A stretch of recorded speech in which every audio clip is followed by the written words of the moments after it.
Thank you, everyone, for joining us today for codeHER's annual Women in AI conference. We are so excited to kick off this series with Catherine Goetze.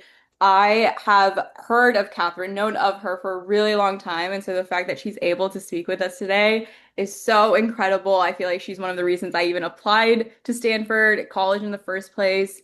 Now, like, really learned so much about that phase of life, and obviously through all of the content she's putting out regarding AI, making technology accessible. And so we're really excited to have her here today and share some insights about her work and what she knows. I'll go ahead and share a little bit more about Catherine's background. Catherine's a creator of CatGPT, and she's a leading voice on how AI is reshaping the way we learn, work, and live.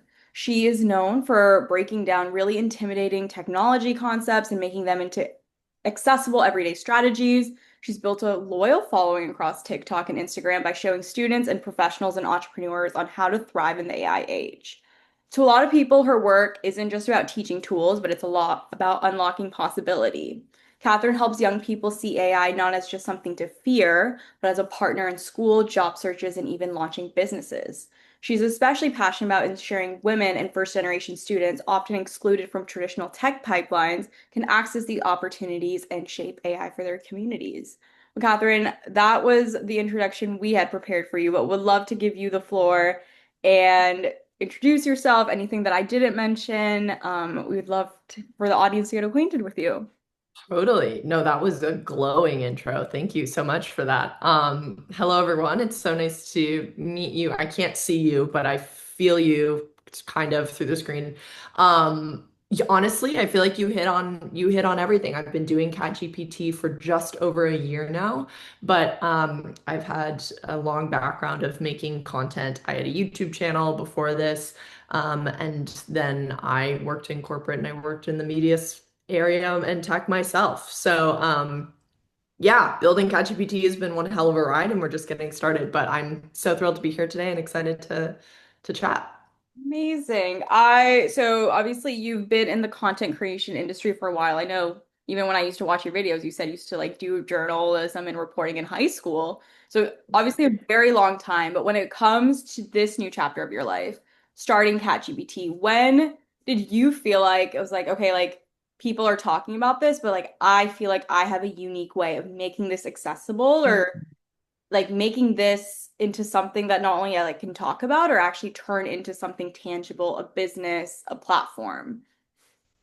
Yeah, well, I'll admit that the things happened pretty quickly with ChatGPT, in a way that I have never experienced before, actually, with probably anything that I've worked on.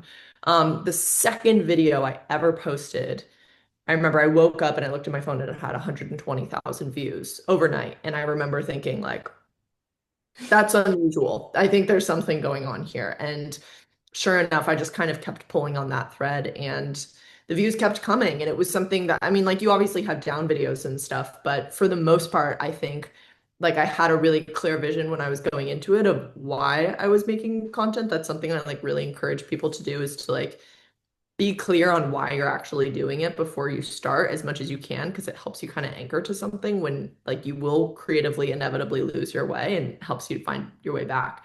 So yeah, I mean like within 2 weeks of me starting OpenAI, I reached out and asked if I would take over the ChatGPT TikTok page. So like that was another just like there's a lot of really positive signal that things were going well. But yeah, I mean it didn't become my full-time job in like a bona fide business that I was like focusing on 100% of my time until about 6 months in. And you mentioned this like why or like you came in with this vision. How did you first come up with that vision, develop it? Have you seen that refine sort of over like the last almost year that you've been doing this? Oh my God, 100%. Well, what's the why doesn't change, but the I think like the brand and how it manifests will, and that's also very intentional, but it's a separate exercise. Um, I mean, people are sometimes surprised to hear my why because it's incredibly selfish, which is just I think it's fun. Like I love building online media brands. I would do it even if nobody paid me and nobody watched because I just think it's really just that much of a good time. And I'm very lucky. Like I'm also like very smart and I'm trying to be strategic about like, okay, if I'm gonna put all this time and effort into building something, it's way more gratifying to make something that people are actually engaging with and watching. So how can I kind of like triangulate my passion along with like what the world needs, what I actually think would make the world a better place, and like what people want?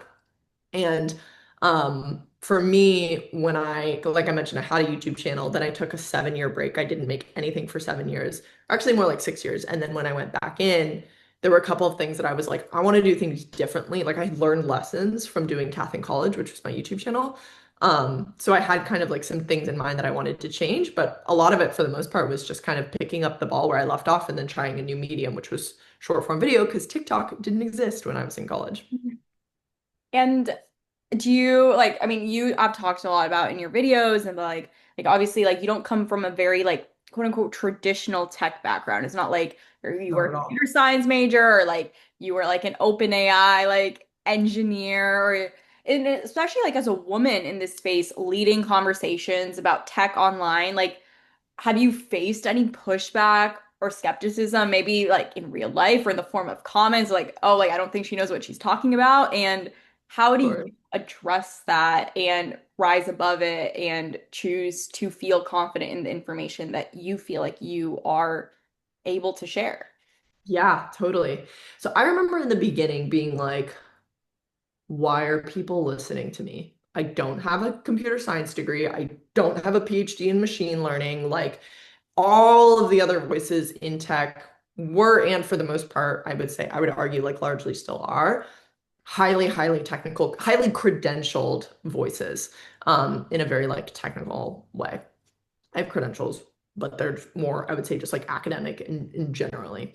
Um, And there were a couple of things that I did. Number one is, well, I'd say the most important thing is like, I actually just asked people.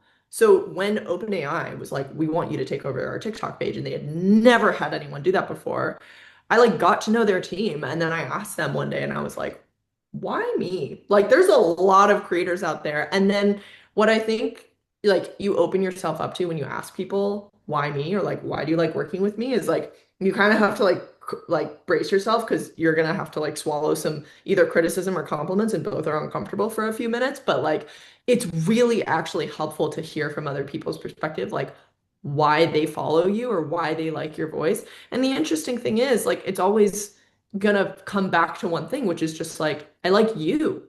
I like the way that you say things. I like the way that you break it down. I like your personality.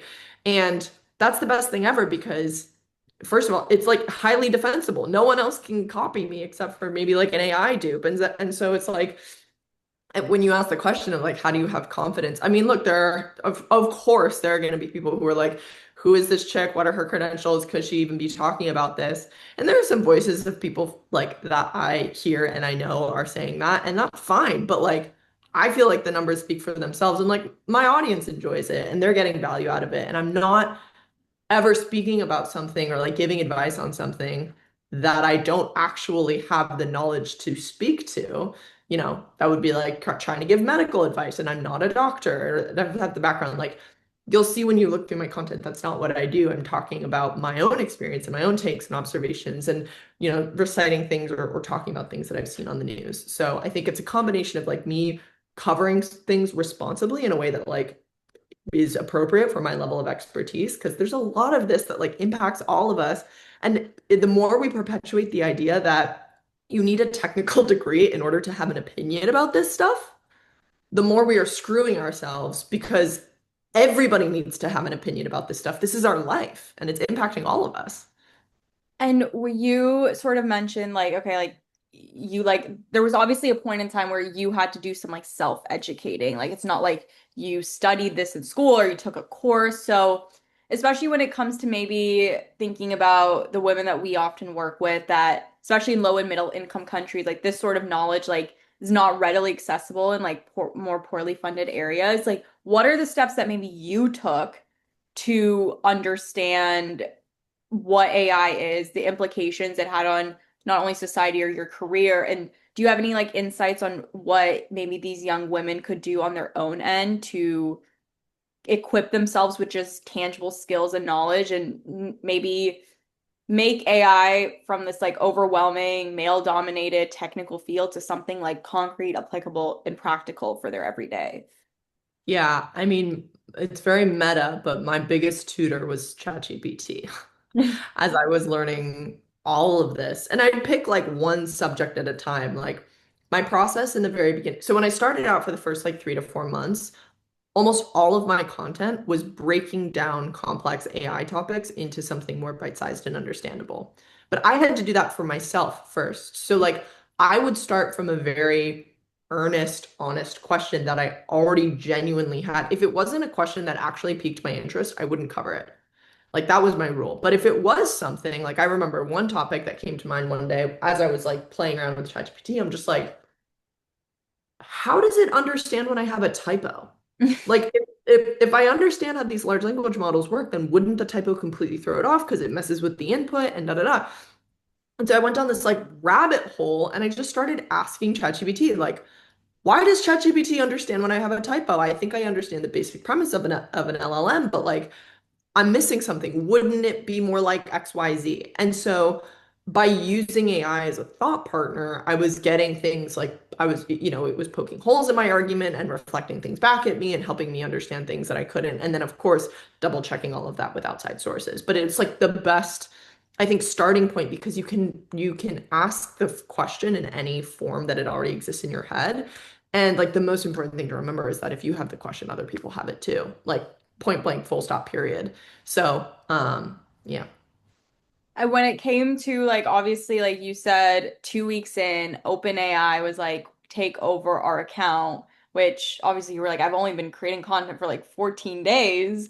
What like how first like how did that opportunity feel like to you in terms of maybe something that was daunting or like you felt maybe ill prepared for, and how did you sort of like feel like okay like no like I'm gonna do this, this is how I'm gonna do it? What was your sort of game plan going into that? Um, I felt shocked, but I wouldn't say I felt ill prepared because, like, with anything, all of this stuff is just a game of like fake it till you make it. So you just have to like tell yourself, like, there's no reason. Why would these people be reaching out to me if they didn't think I was good at what I was doing? There's obviously traction here. People are watching these videos, people are commenting on the videos.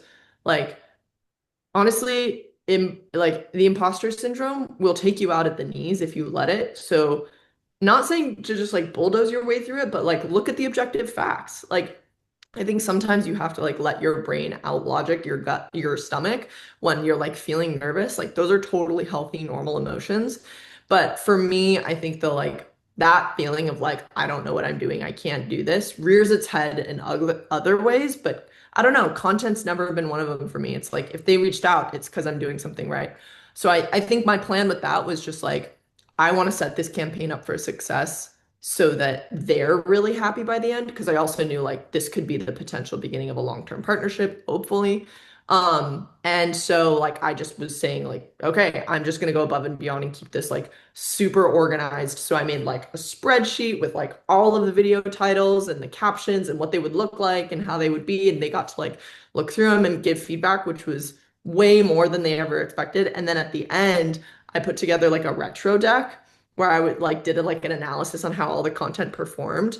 And that was like totally not what like they asked me to do, but it was just stuff that I thought like if this will make the experience better, then and it'll make me feel more confident too, because then I'm like, I'm delivering so much value to them.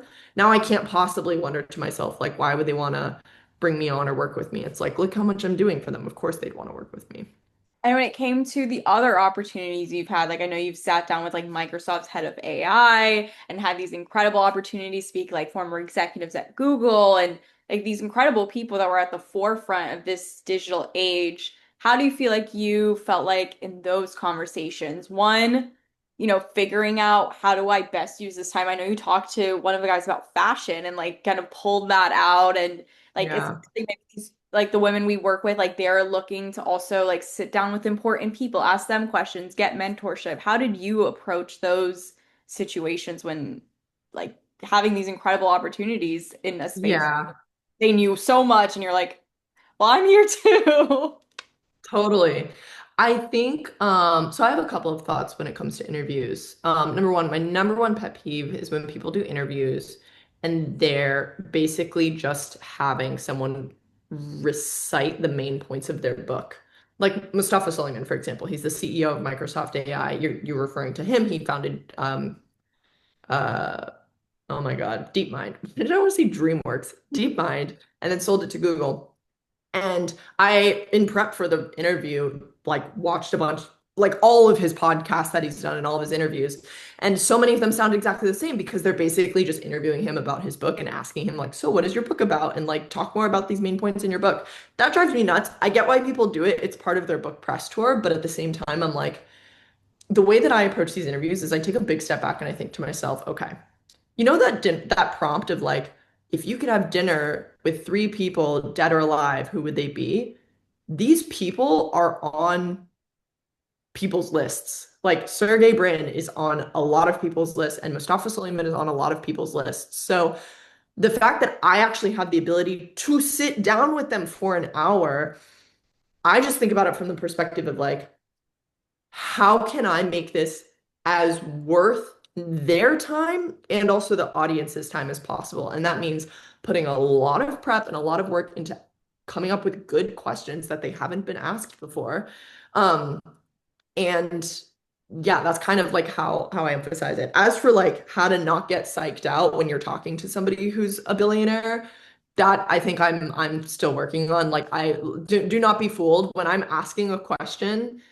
I'm oftentimes like just trying to repeat the next question in my head so that I like don't lose track because I'll start to phase out and be like, oh my God, that's Sergey Brin, and just like try to anchor in the moment. The other thing is just remember like these people are human, and I think the more I can focus on like their humanity, and I'm like, I'm just sitting across from a guy. He has a lot of money, but he's still just a guy, helps me also ask better questions and be more present in the moment because I'm kind of seeing their humanity reflected back at me. In terms of mentorship, I mean, obviously you've sat down with people that are leaders in the space, but they're not exactly in content creation, which is what your focus is, and like building a community. Have you, like, I know you're sort of like one of like the biggest innovators in this space and like at the forefront of this, but when it comes to mentorship or role models, are you finding someone to look up to or to imitate? Like how have you sort of navigated that? Yeah, yeah. I mean, as for direct mentors as content creators, I would say my peers are my mentors. Like I'm so lucky. The best thing, or one of the best things about becoming a content creator is that like other really cool content creators who you have probably been following for a long time just like start to follow you and then you follow them back and then you get in each other's DMs and like boom, now you're friends. So I've been so lucky to have formed close bonds with and become very close with like the people who I've been admiring for a while as like I just really like your stuff and I like your content. And now like we trade notes, we talk all the time. I mean, this stuff is like very new. So it's hard to find a mentor of like, because who are you gonna look up to that's been doing TikTok for 20 years? Nobody, because nobody's been doing TikTok for 20 years. So I would say my peer group is my main mentor group for like really tactical things and also like support on the ground.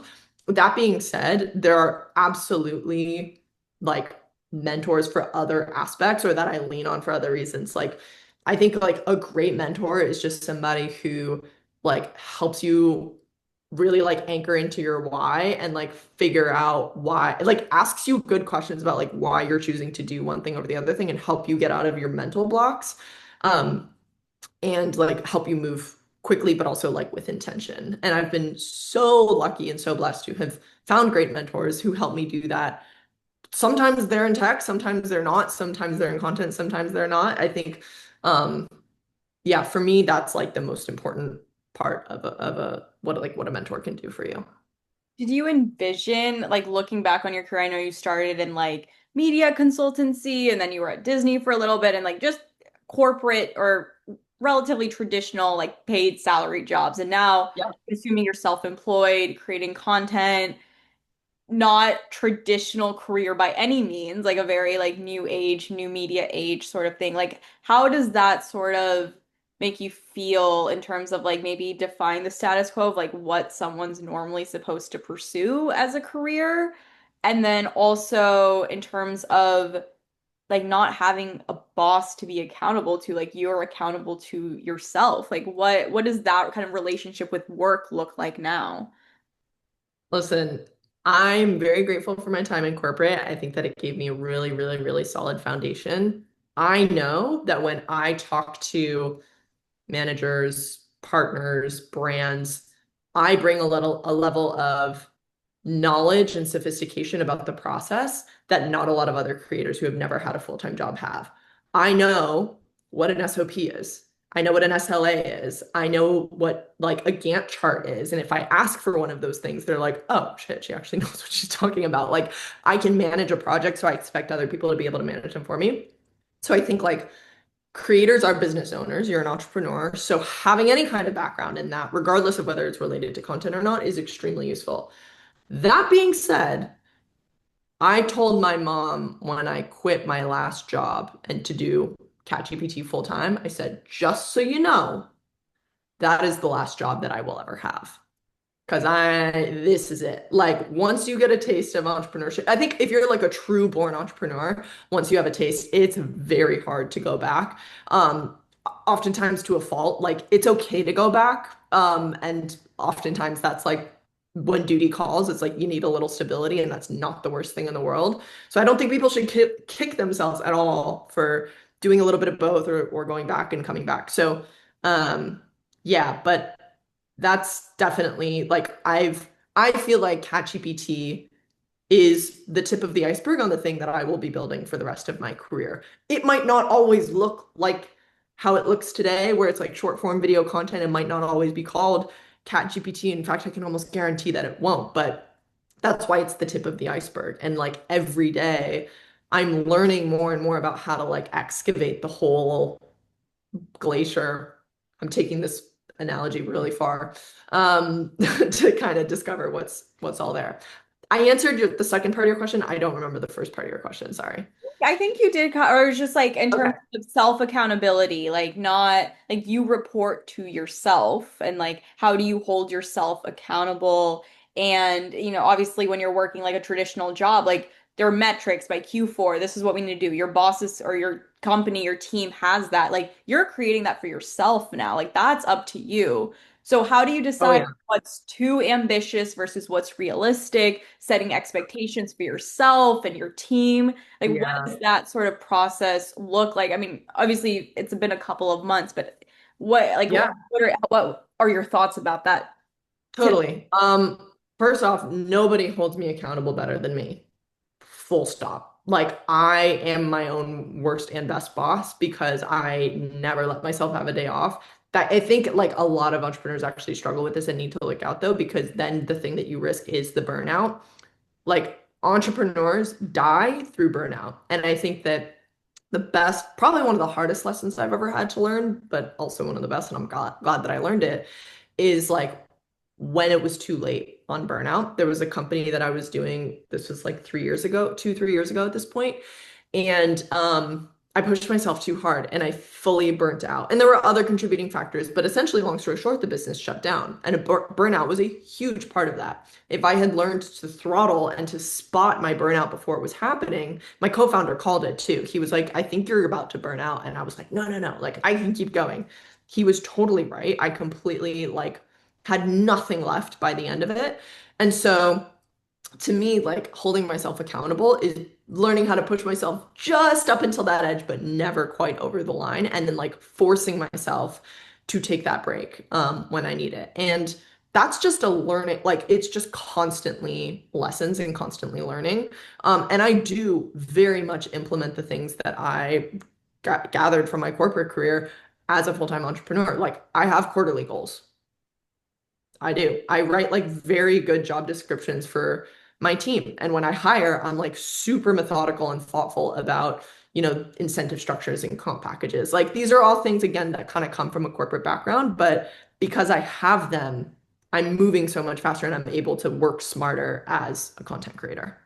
And when comparing maybe your capacity or your energy levels or your passion, like have you seen that change a lot since you've left corporate America and like now you're self-guided? Like do you feel like, oh, like I didn't even know I could work these many hours of a day or like but like do like oh my God, like I like what I do and I feel like because of that I can accomplish a lot more. Like in what ways maybe did that process surprise you? Yeah. I don't want to say anything to poo-poo corporate because again, I think corporate is like an amazing, amazing, amazing path to take, especially for young people. I think like it's a phenomenal starting point in your career, even if you know eventually you do want to be an entrepreneur. Um, but I mean, yeah, what's that old cliche? When you love what you do, you never work a day in your life. Like I really liked my corporate jobs. Like I always, here's the thing. I liked them when I liked them and I didn't when I didn't. Like the tricky part with working within a larger organization, i.e. work being a W-2 employee or being a full-time employee for another person's company, is that they have the say at the end of the day about if you're going to go left or right. And you kind of just have to fall into line at a certain point. So much to learn about that. Super, super valuable. But at a certain point, if you're someone who struggles with authority, like that gets really old.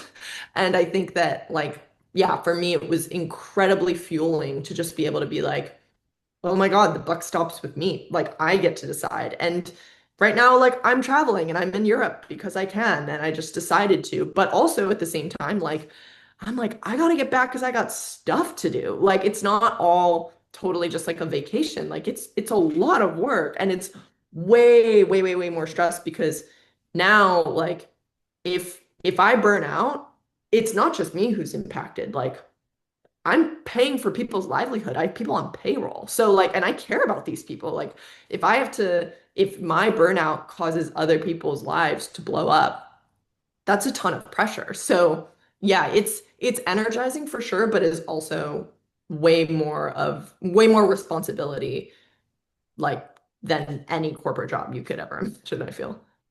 There's a lot of women in our community that have expressed, like, I have an idea. I want to start my own business. I want to start my whatever it may be. But obviously, especially in more under-resourced areas or when women in countries where women aren't encouraged to do so, they often feel like, where do I even start? And like, who's going to back me up in this? In terms of like your experiences personal or what you've seen, like, what advice would you give to someone that has an idea but doesn't know how to get started or make this project a reality into something tangible that they can build and then ultimately become financially independent off of? Yeah. So I guess to that person, I would say buckle up because what I'm going to say is going to sound really not nice, but you probably need to hear it, which is you're making excuses and it's time to like buckle in and just start. I think we make a lot of excuses when we're operating out of fear. And the reality is, like, especially today with AI, you have all of the resources at your fingertips to learn how to do the thing you want to do. So that exact question of like, I have this idea for a store that sells lights. I don't know. I'm making something up. It's going to be called Cat's Lights. It's going to be different because of this way. I've had this in a dream. It's a vision. I just think it would be amazing. Great. Write that down, take it straight to ChatGPT and be like, where do I begin? That's your starting point. Like, and 10 times out of 10, I'm going to sound like a broken record because I'm going to say that every single time I say it on my platform. I'll say it with you guys. I'll say it wherever. Like, it's the ultimate knowledge unlock because the reason that that's different from what we used to have with like Google is with Google, you were just relying on what somebody else would have written, but now you have the instructions written out for you in the exact way that you have it. And when you have those follow-up questions of like, wait, I don't understand what that word means, you're not going through another rabbit hole to try to define it. You're just asking directly in context. So, this is why I get really amped about AI and I see it as like a tool that truly revolutionarily is democratizing execution because it means that you can truly now start to tease out these ideas faster than ever. And if your idea happens to be an idea that you want to build with software, execution in terms of actually writing code and creating working prototypes is also the best that it's ever been. So, yeah, I think like that's the starting point that I would recommend, but don't like I swirled on the idea of starting CatGPT for a year before I finally posted the first video. And like, if I could go back, I would just be like, start sooner. Thank God once I did, I was like, oh, there's traction. I'm going to post every day for 30 days. And that included like if it was 11 o'clock at night and I hadn't posted for the day, my hair's wet from the shower, all I want to do is go to bed. But I committed and I told myself that I was going to post once a day for 30 days. So I think like if you want other people to take you seriously, you need to take yourself seriously first. So like start learning, start talking to ChatGPT and just try stuff and know that like if you mess up and it doesn't work, that's fine. That's part of the process. Take two steps back, try another way. Like that is all being an entrepreneur is. You kind of mentioned like, okay, you had your 30-day vision. You're like, I'm gonna post every day for 30 days. But obviously, like you once you post, then you understand like what's gaining traction, what's not. It's a little bit of trial and error. But I'm sure at this point you kind of have a sense of the algorithms or what like this content creation pull or like pressure is like this is what people like to see. But how do you balance what you feel like would do well with your audience or your community versus what you feel like is authentic to your mission or what you feel like you want them to know, to educate them, to teach them, to build your brand versus like what would just go viral? Yeah, totally. Well, this is something that every content creator deals with. And I think everyone kind of has a different answer. I'll give you mine, which is that I think virality is really fun, but it's like a sugar high. It's super cheap ultimately at the end of the day. It's like super buzzy for a minute and you're all excited because you're getting millions and millions of views, but it doesn't create anything lasting. And if you want something lasting, you're way better off building ultimately a smaller audience that is like truly in love with you and in love with what you're saying and what you're doing and what you're building. And that is far more sustainable in the long term and more gratifying for you as a creator. So, I mean, look, like I know, especially in the beginning, like my content has evolved a lot since I first started. Like I said, when I started, it was just breakdowns of AI topics. I think the audience would have been like fairly happy to see me continue to do that. But what happened is that as I was literally learning more and more every day about this stuff, I was starting to have questions and thoughts and takes about how AI was actually impacting the world around me. I was like, wait, I don't want to just break down like what is an agent. I want to talk about the fact that like my neighbor who's 13 just got like kicked out of her math class because she was told she wasn't allowed to use AI, but now like all the kids are doing it. And like that's super interesting to me. Like you don't have to be a PhD in any of this stuff to be observant and to notice how it's impacting the world around you. And to me, that's again where I started to see my role of like, oh, that is something that I can notice and be really curious about. So I'm going to lean further into that direction. When you are making content, you are making art. Anytime you're activating your right brain and you are creating something from nothing, that's called making art. And so when I'm making my art, and this is advice that great artists will tell other artists all day long, is you don't make it for anybody else. You make it for you. Like I have to feel good about the video that I'm posting at the end of the day, or it will not perform. I can guarantee you that. And more importantly, it just won't feel good. And so, as a content creator, I think my job is to like, yes, of course, create things of value, create things that people want to see, but most importantly, I make stuff for me. I make stuff that I think is important, that I think is valuable, that I think is good. And the audience doesn't know what to ask for unless you show them. If I had never started making content about having a no phone morning and spending less time on my phone, I never would have launched physical phones, which is my latest project. So, like, yeah, I think as a content creator, you just have to constantly be willing to explore and know that like the audience will come or they won't. But most importantly, at the end of the day, like you have to do this for you. You mentioned that over time, the more you learned, the more you started forming opinions. And I'm sure, like online, you can get every single opinion possible about AI, and everyone writes opinion piece. Like everyone's talking about it everywhere. But is there a taught like an opinion that you feel like media has made popular or society has deemed popular about AI that you feel like you don't necessarily agree with? Or is there something being said about AI that's become popularized that you're like, in my opinion, I don't think that's true, whether it be about education, AI in the workplace, like whatever you're aware of, is there something that you feel like we need to be talking about more or we should be discrediting that is being kind of pushed? Um, Honestly, no. I think that to your point, so many opinions that are being documented right now and thoughts and thought experiments. Um, and I think it's all important. I think things are being largely explored. I'm trying not to put my foot in my mouth. I'm like, gosh, is there anything like really big that I feel like is a total Or swing and like a if miss? you would you have like a this is my hottest take about AI that like people may not think. Oh, sure. I mean, my hottest take about AI is that I think is like the risks of an artificial superintelligence are super high, and I think that we don't take it seriously enough as a society. And I don't think we're well equipped enough to actually like do what it would take to prevent or like significantly mitigate the damage from an artificial superintelligence.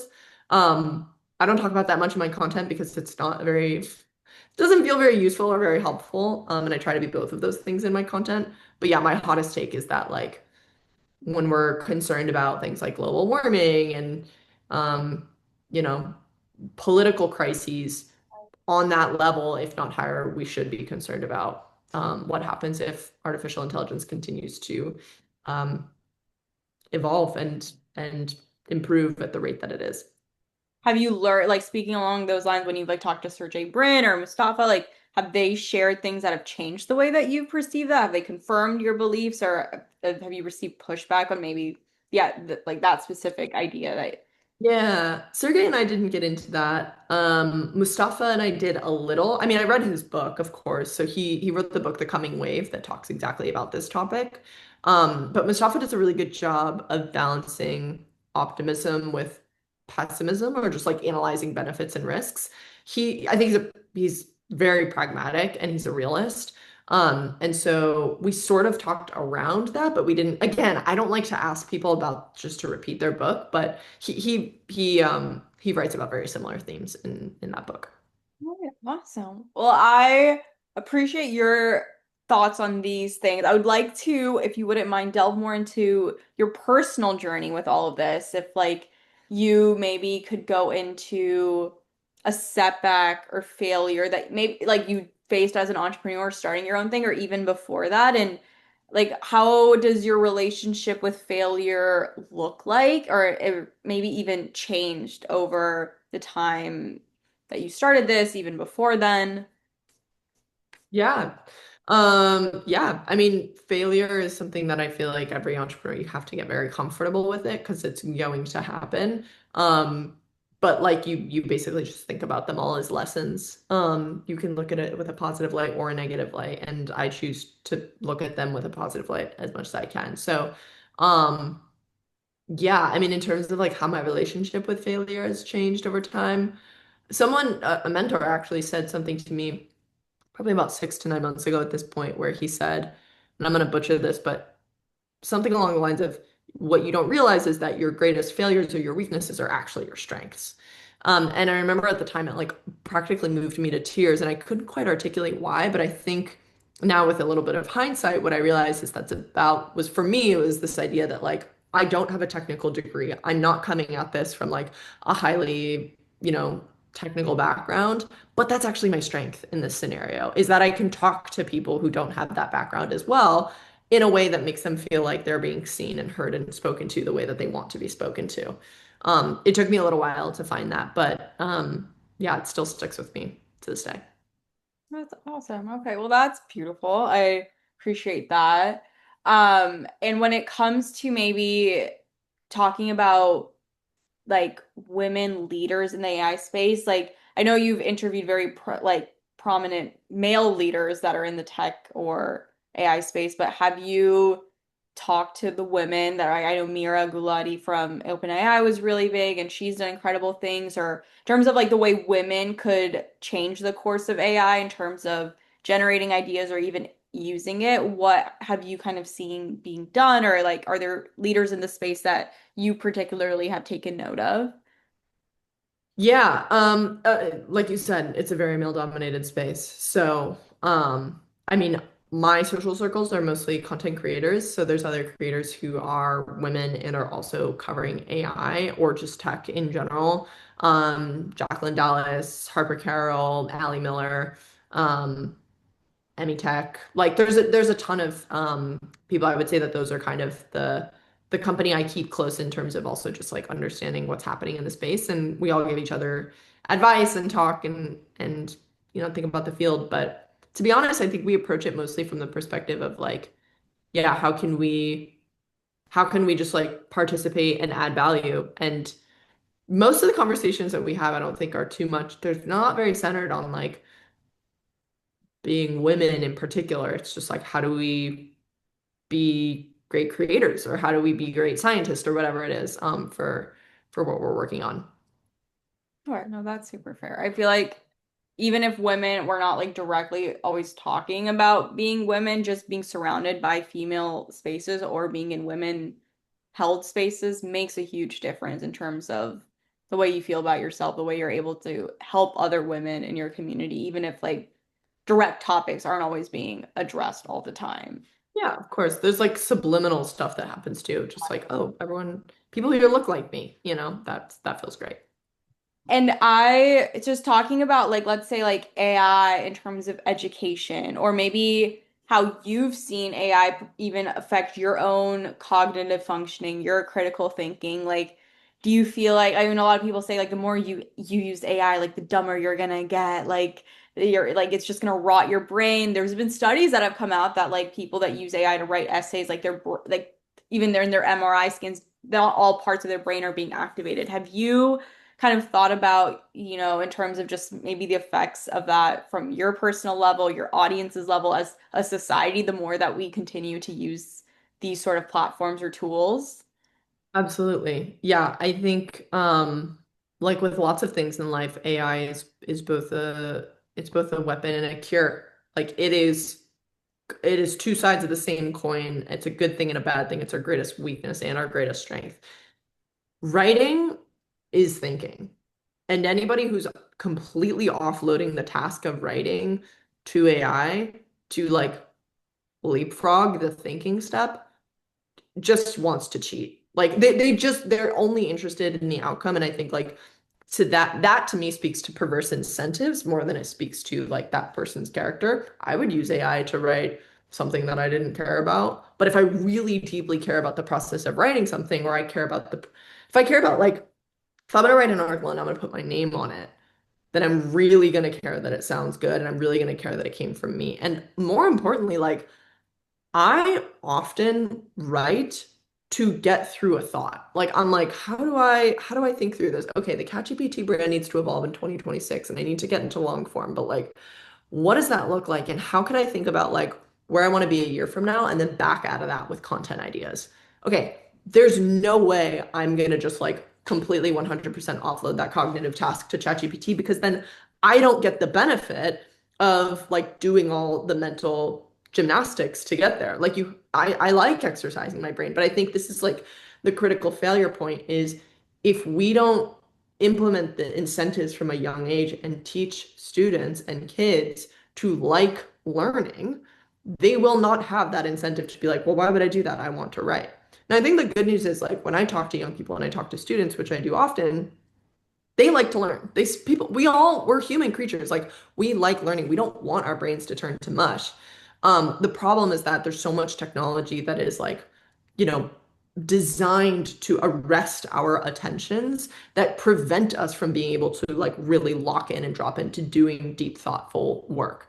Of course, I am referring to social media and the way that it just like hijacks our attention span, TikTok, Instagram, et cetera. So yeah, I think that like there's an uphill battle to fight there just to like win our attention back. And then of course, like teaching people to like love learning and like giving them space and tools to like lean into that. Because at that, in that same example where I'm thinking about, okay, how do I design the CatGPT brand a year from now? ChatGPT is a great thought partner once I'm at a certain point in my own thinking, and I'm just looking now for someone to like throw ideas off of or work through with things. And you can bring AI in at any point in that conversation, but offloading too much of the mental cognitive abilities is just never a good idea. If let's say like I were to say like you're back at Stanford or even back in high school and like you like there was ChatGPT available at that time or all these AI tools, how would you feel like you would approach your education differently? A lot of the women in our community like are currently in college, they're thinking about starting their jobs, about to graduate. But would you have approached the way you tackled your degree or your coursework differently with this tool? Or like how would you maybe made the best use of that given the tools available now?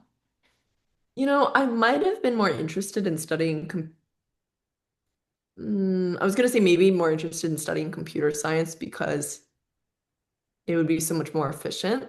Like what really got me hung up on CS was that it was just such a slow process. And it was highly, highly tactical. Like you're literally writing lines of code, but there's so much about designing a computer system that is fascinating to think about. And if I had gotten to spend more time thinking about those things as opposed to like physically writing code, I think I might have been more excited to do that. But honestly speaking, I mean, my approach to school was like, I got into Stanford. I'm gonna do whatever I want. Like, I cannot believe I made it here. Now I'm just gonna have fun. And not have fun like I'm gonna go to a bunch of parties, but I'm gonna have fun of like, I'm gonna take a class in the linguistics department and then the philosophy department. And then I'm gonna go over to the engineering quad and I'm gonna take a class over there. And like just kind of like stretching my brain in as many ways possible. Like I used to love just scanning the course catalog and just like going in and dropping in on classes that just sounded so interesting to me. Like I have genuinely always had such a love for learning. And so, like, that's why I chose my degree, STS, is because it was the most interdisciplinary that would allow me to experience college the way I wanted it, which was just take classes from all over and still graduate within 4 years. That was the only way to do it. There literally was no other way. So I was like that's why I chose that as my major. My goal was just to like stretch my brain in as many ways as possible, and I feel like that's how I was able to do it. So honestly, I don't know if my approach to college would have changed all that much. I felt like an outlier then in the sense that I was like the thought of which major will best set me up for a future career never entered my mind.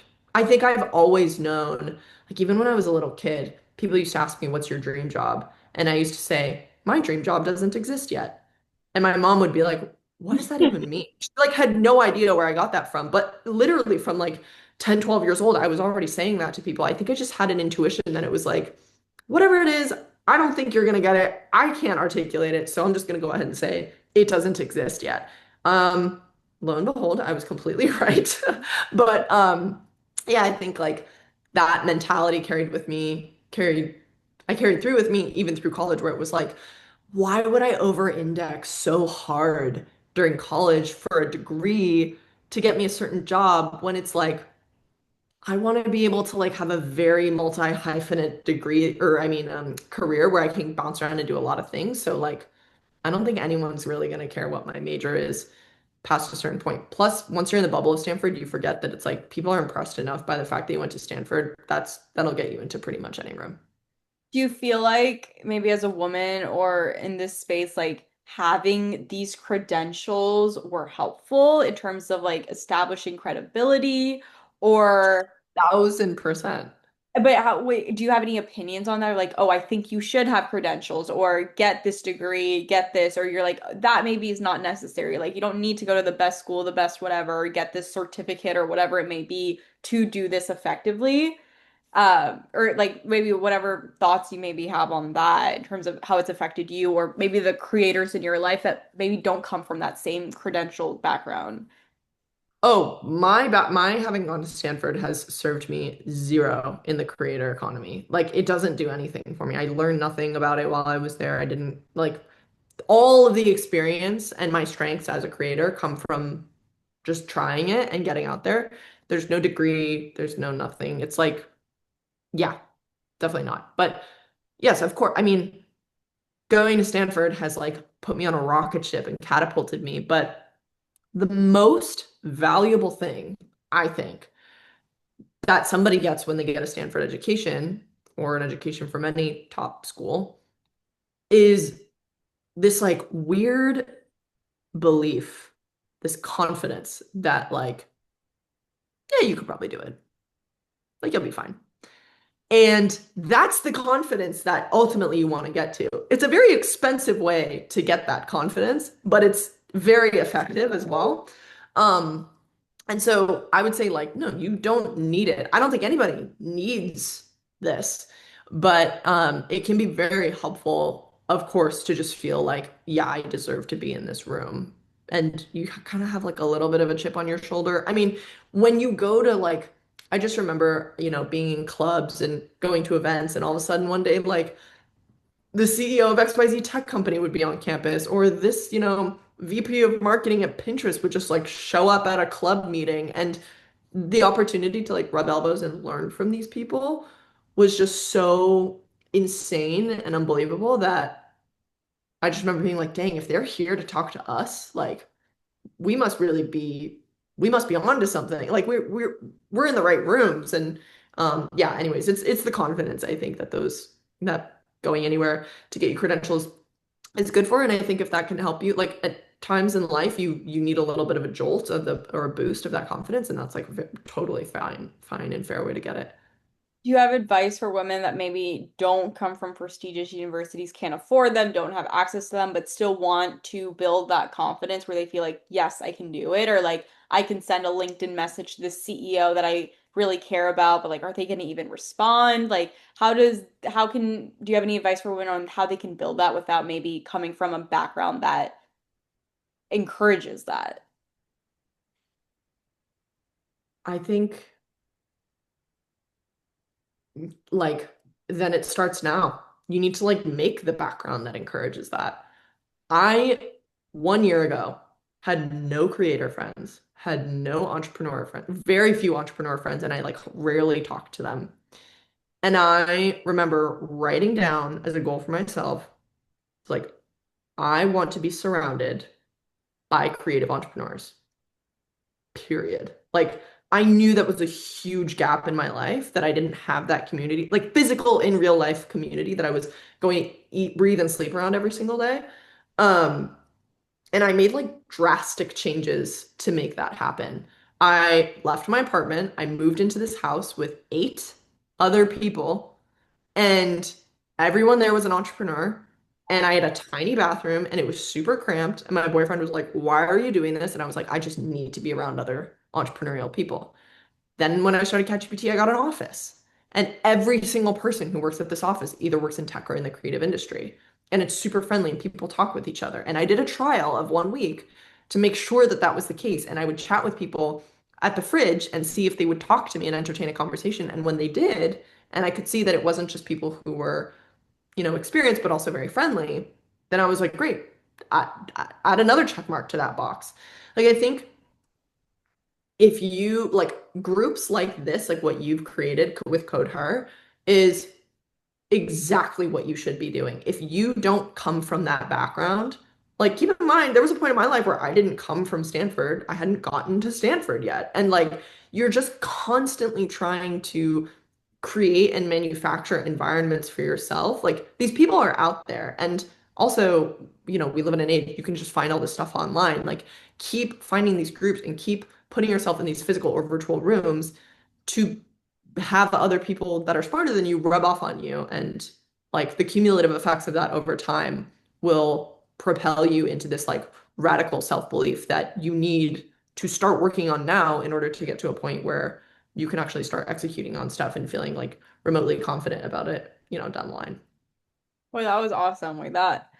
Perfect piece of advice. And I think a very good segue into my last question for you in terms of like getting a little bit more meta or like values and your legacy. Not only as a creator, I know like maybe ChatGPT is a couple more years or you don't know the time on it, but I'm sure, being the person you are, have thought of like a vision for yourself or your future. And when you've sort of mapped out your career and like what this next stage of life looks like for you, have you maybe thought about what legacy you might want to leave, not only for your audience with ChatGPT, but in terms of like what impact do you want this to have or whatever you go into the future?